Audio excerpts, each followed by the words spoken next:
지금 시각은 오전 11시 22분입니다. 주문, 피청구인 대통령 윤석열을 파면한다. 지금부터 2024 헌납 8 대통령 윤석열 탄핵 사건에 대한 선고를 시작하겠습니다. 먼저 적법 요건에 관하여 살펴보겠습니다. 이 사건 계엄 선포가 사법심사의 대상이 되는지에 관하여 보겠습니다.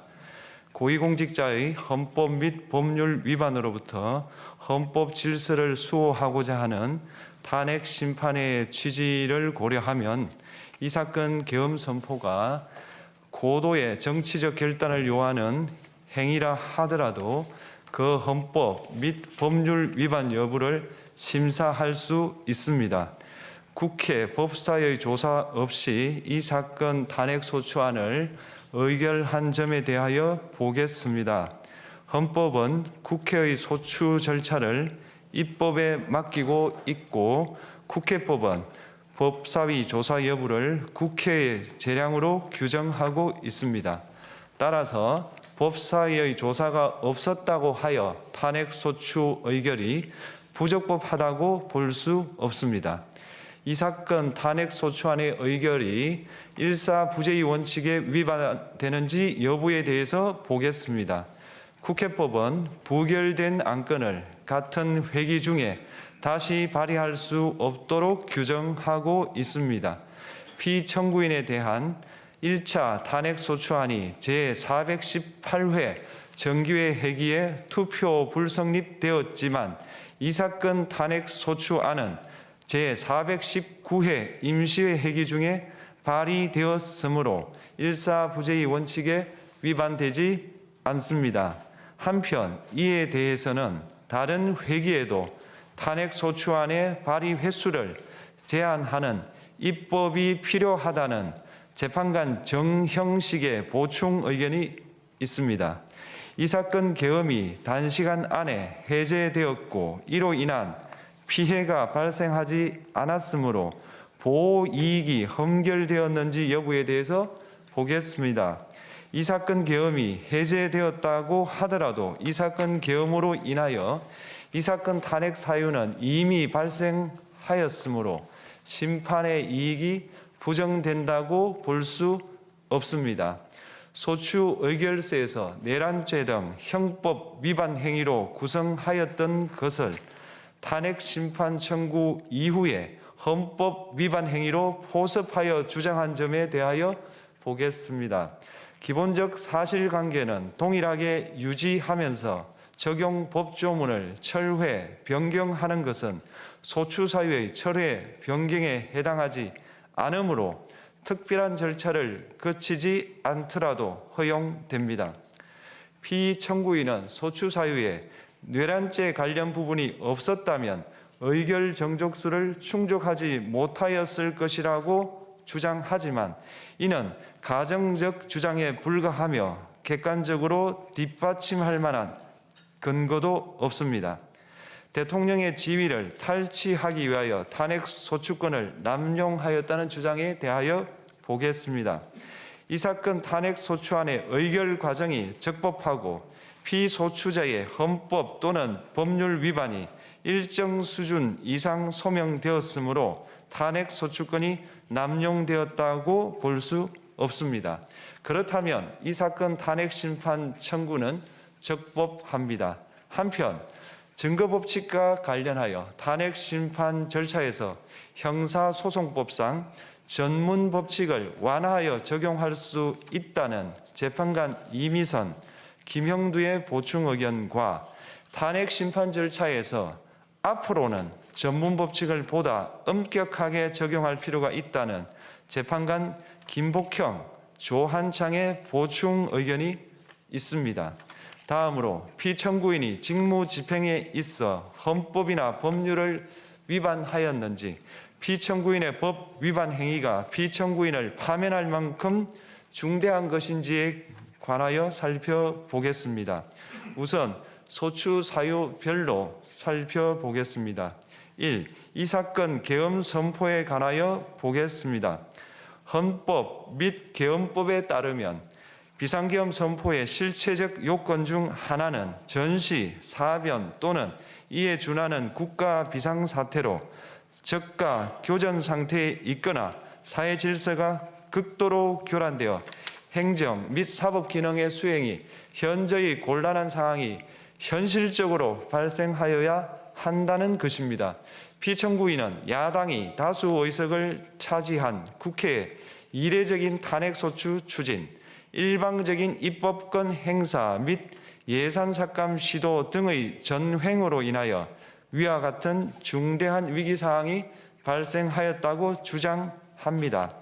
피청구인의 취임 후 이 사건 계엄 선포 전까지 국회는 행안부 장관, 검사, 방통위위원장, 감사원장 등에 대하여 총 22건의 탄핵소추안을 발의하였습니다.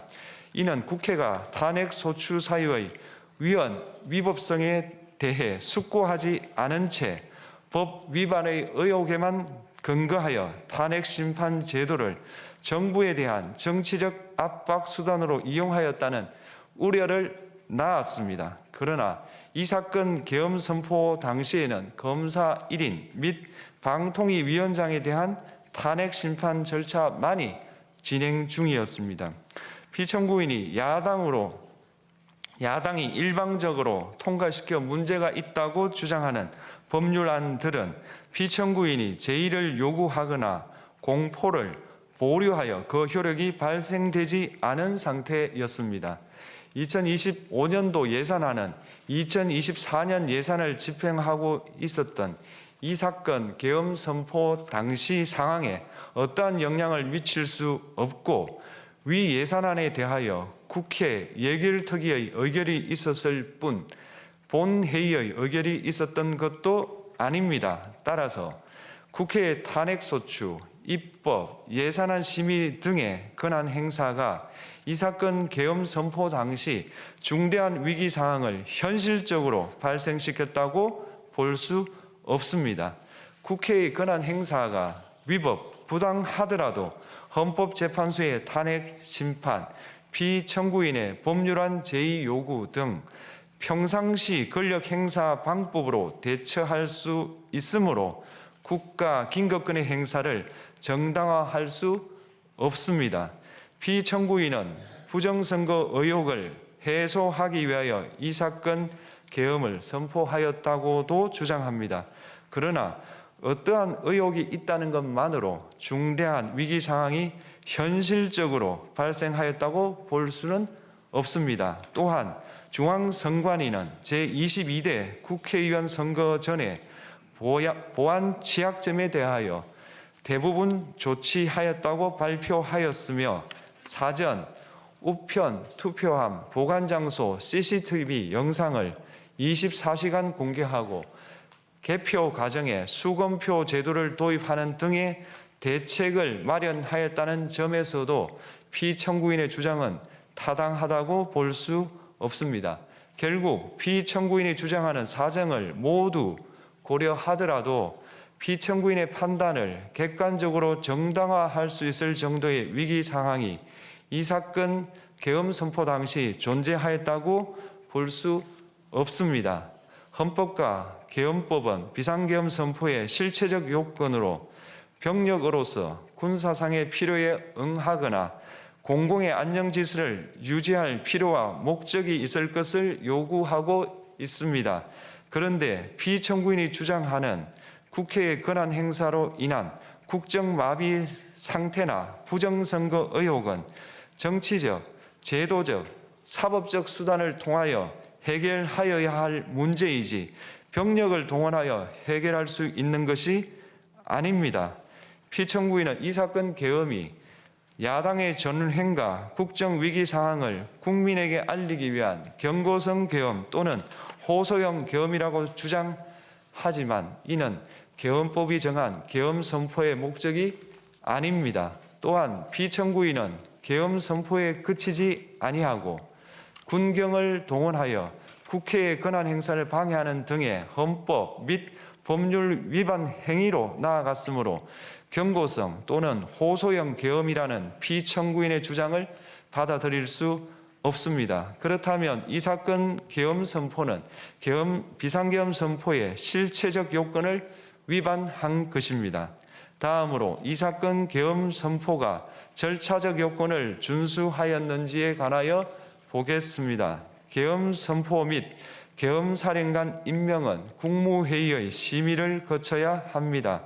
피청구인이 이 사건 계엄을 선포하기 직전에 국무총리 및 9명의 국무위원에게 계엄 선포의 취지를 간략히 설명한 사실은 인정됩니다. 그러나 피청구인은 계엄사령관 등 이 사건 계엄의 구체적인 내용을 설명하지 않았고 다른 구성원들에게 의견을 진술할 기회를 부여하지 않은 점을 고려하면 이 사건 계엄 선포에 관한 심의가 이루어졌다고 보기도 어렵습니다. 그 외에도 피청구인은 국무총리와 관계 국무위원이 비상계엄 선포문에 부서하지 않았음에도 이 사건 계엄을 선포하였고 그 시행 일시, 시행 지역 및 계엄사령관을 공고하지 않았으며 지체 없이 국회에 통고하지도 않았으므로 헌법 및 계엄법이 정한 비상계엄 선포의 절차적 요건을 위반하였습니다. 2. 국회에 대한 군경 투입에 관하여 보겠습니다. 피청구인은 국방부 장관에게 국회에 군대를 투입할 것을 지시하였습니다. 이에 군인들은 헬기 등을 이용하여 국회 경내로 진입하였고 일부는 유리창을 깨고 본관 내부로 들어가기도 하였습니다. 피청구인은 육군 특수전 사령관 등에게 의결 정족수가 채워지지 않은 것 같으니 문을 부수고 들어가서 안에 있는 인원들을 끄집어내라는 등의 지시를 하였습니다. 또한 피청구인은 경찰청장에게 계엄사령관을 통하여 이 사건 포고령의 내용을 알려주고 직접 6차례 전화를 하기도 하였습니다. 이에 경찰청장은 국회 출입을 전면 차단하도록 하였습니다. 이로 인하여 국회로 모이고 있던 국회의원들 중 일부는 담장을 넘어가야 했거나 아예 들어가지 못하였습니다. 한편 국방부 장관은 필요시 체포할 목적으로 국군 방첩사령관에게 국회의장, 각 정당 대표 등 14명의 위치를 확인하라고 지시하였습니다.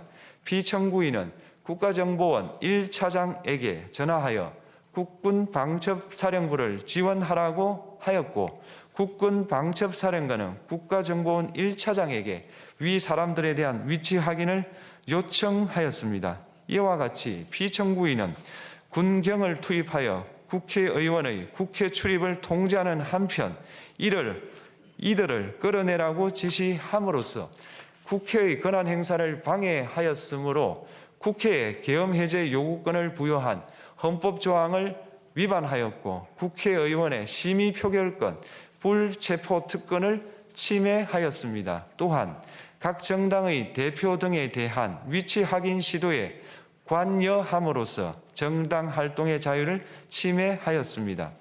피청구인은 국회의 권한 행사를 막는 등 정치적 목적으로 병력을 투입함으로써 국가안전보장과 국토방위를 사명으로 하여 나라를 위해 봉사하여 온 군인들이 일반 시민들과 대치하도록 만들었습니다. 이에 피청구인은 국군의 정치적 중립성을 침해하고 헌법에 따른 국군 통수 의무를 위반하였습니다. 3.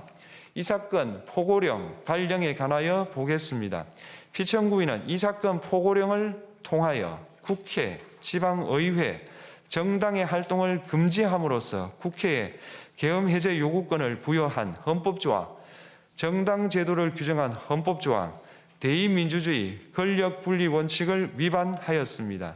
비상계엄 하에서 기본권을 제한하기 위한 요건을 정한 헌법 및 계엄법 조항, 영장주의를 위반하여 국민의 정치적 기본권, 단체 행동권, 직업의 자유를 침해하였습니다. 4. 중앙선관위에 대한 압수수색에 관하여 보겠습니다. 피청구인은 국방부 장관에게 병력을 동원하여 선관위의 전산 시스템을 점검하라고 지시하였습니다. 이에 따라 중앙선관위 청사에 투입된 병력은 출입 통제를 하면서 당직자들의 휴대전화를 압수하고 전산 시스템을 촬영하였습니다. 이는 선관위에 대하여 영장 없이 압수수색을 하도록 하여 영장주의를 위반한 것이자 선관위의 독립성을 침해한 것입니다. 5. 법조인에 대한 위치 확인 시도에 관하여 보겠습니다. 앞서 말씀드린 바와 같이 피청구인은 필요시 체포할 목적으로 행해진 위치 확인 시도에 관여하였는데 그 대상에는 퇴임한 지 얼마 되지 않은 전 대법원장 및 전 대법관도 포함되어 있었습니다. 이는 현직 법관들로 하여금 언제든지 행정부에 의한 체포 대상이 될 수 있다는 압력을 받게 함으로 사법권의 독립을 침해한 것입니다. 지금까지 살펴본 피청구인의 법 위반 행위가 피청구인을 파면할 만큼 중대한 것인지 관하여 보겠습니다. 피청구인은 국회와의 대립사항을 타개할 목적으로 이 사건 계엄을 선포한 후 군경을 투입시켜 국회의 헌법상 권한 행사를 방해함으로써 국민 주권주의 및 민주주의를 부정하고 병력을 투입시켜 중앙선관위를 압수수색하도록 하는 등 헌법이 정한 통치구조를 무시하였으며 이 사건 포고령을 발령함으로써 국민의 기본권을 광범위하게 침해하였습니다. 이러한 행위는 법치국가 원리와 민주국가 원리의 기본 원칙들을 위반한 것으로 그 자체로 헌법 질서를 침해하고 민주공화정의 안정성에 심각한 위해를 끼쳤습니다. 한편 국회가 신속하게 비상계엄 해제 요구를 결의할 수 있었던 것은 시민들의 저항과 군경의 소극적인 임무 수행 덕분이었으므로 이는 피청구인의 법 위반에 대한 중대성 판단에 영향을 미치지 않습니다. 대통령의 권한은 어디까지나 헌법에 의하여 부여받은 것입니다. 피청구인은 가장 신중히 행사되어야 할 권한인 국가 긴급권을 헌법에서 정한 한계를 벗어나 행사하여 대통령으로서의 권한 행사에 대한 불신을 초래하였습니다. 피청구인이 취임한 이래 야당이 주도하고 이례적으로 많은 탄핵 소추로 인하여 여러 고위공직자의 권한 행사가 탄핵 심판 중 정지되었습니다. 2025년도 예산안에 관하여 헌정사상 최초로 국회 예산결산특별위원회에서 정액 없이 감액에 대해서만 야당 단독으로 의결하였습니다. 피청구인이 수립한 주요 정책들은 야당의 반대로 시행될 수 없었고 야당은 정부가 반대하는 법률안들을 일방적으로 통과시켜 피청구인의 제2 요구와 국회의 법률안 의결이 반복되기도 하였습니다. 그 과정에서 피청구인은 야당의 전횡으로 국정이 마비되고 국익이 현저히 저해되어 가고 있다고 인식하여 이를 어떻게든 타개하여야만 한다는 막중한 책임감을 느끼게 되었을 것으로 보입니다. 피청구인이 국회의 권한 행사가 권력 남용이라거나 국정 마비를 초래하는 행위라고 판단한 것은 정치적으로 존중되어야 합니다. 그러나 피청구인과 국회 사이에 발생한 대립은 일방의 책임에 속한다고 보기 어렵고 이는 민주주의 원리에 따라 해소되어야 할 정치의 문제입니다. 이에 관한 정치적 견해의 표명이나 공적 의사결정은 헌법상 보장되는 민주주의와 조화될 수 있는 범위에서 이루어져야 합니다. 국회는 소수 의견을 존중하고 정부와의 관계에서 관용 그리고 자제를 전제로 대화와 타협을 통하여 결론을 도출하도록 노력하였어야 합니다. 피청구인 역시 국회의 대표인 국회를 협치의 대상으로 존중하였어야 합니다. 그럼에도 불구하고 피청구인은 국회를 배제의 대상으로 삼았는데 이는 민주정치의 전제를 허무는 것으로 민주주의와 조화된다고 보기 어렵습니다. 피청구인은 국회의 권한 행사가 다수의 횡포라고 판단했다 하더라도 헌법이 예정한 자구책을 통해 견제와 균형이 실현될 수 있도록 하였어야 합니다. 피청구인은 취임한 때로부터 약 2년 후에 치러진 국회의원 선거에서 피청구인이 국정을 주도하도록 국민을 설득할 기회가 있었습니다. 그 결과가 피청구인의 의도에 부합하지 않더라도 야당을 지지한 국민의 의사를 배제하려는 시도를 하여서는 안 되었습니다. 그럼에도 불구하고 피청구인은 헌법과 법률을 위반하여 이 사건 계엄을 선포함으로써 국가 긴급권 남용의 역사를 재현하여 국민을 충격에 빠뜨리고 사회, 경제, 정치, 외교 전 분야의 혼란을 야기하였습니다.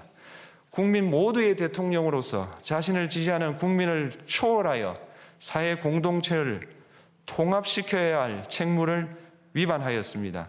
군경을 동원하여 국회 등 헌법기관의 권한을 훼손하고 국민의 기본적 인권을 침해함으로써 헌법 소호의 책무를 저버리고 민주공화국의 주권자인 대한국민의 신임을 중대하게 배반하였습니다.